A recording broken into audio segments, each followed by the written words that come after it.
On poursuit ce journal dans les Ardennes où Montcornet remonte le temps ce week-end, direction le Moyen-Âge. Guy Monédière, bonsoir. Vous êtes le président de cette association Montcornet remonte le temps. Alors quel est le programme de ces festivités? Bonsoir tout d'abord. Écoutez, le programme des festivités, il est assez cossu et complet, avec la démonstration de nombreuses troupes historiques, pas seulement médiévales, mais également gauloises, romaines, mérovingiennes, puisque cette manifestation est faite dans le cadre d'un projet de construction d'un village historique sur les anciens viviers du château, qui viennent d'être acquis par la commune de Montcornet il y a peu de temps, puisque c'était en 2008. Alors c'est une petite introduction en quelque sorte. Qu'est-ce que ça va être ce village ? Alors ce village, il va représenter cinq époques.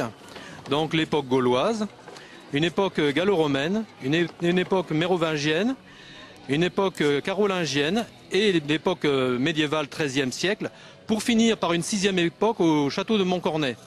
Donc actuellement, si vous voulez, le concept du village est entièrement défini sur plan.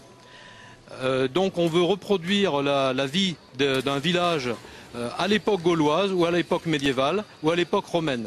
Et bien sûr, on ne veut surtout pas reproduire la vie dans la ville. Nous, ce qui nous intéresse, c'est de reproduire, bien entendu, ce qui se passait dans un village tel que Montcornet. Alors comment est née cette idée un peu folle quand même? Cette idée, si vous voulez, comme je viens de l'indiquer, la commune de Montcornet a fait l'acquisition des anciens viviers du château de Montcornet.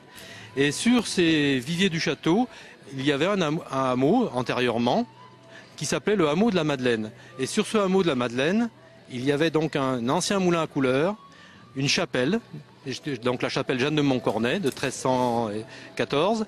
Et puis également, il y avait une ferme et des habitations.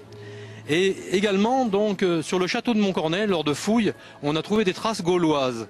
Donc tout de suite, le trait d'union a été fait entre la période gauloise et le hameau de la Madeleine. Et cette idée a germé de construire un village historique sur le site. Merci Guy Monédière d'avoir accepté notre invitation. Je rappelle que vous êtes le président de cette association Montcornet remonte le temps. Et en attendant justement ce village historique, les visiteurs sont attendus jusqu'à demain, donc durant tout le week-end à Montcornet jusqu'à 19 h demain.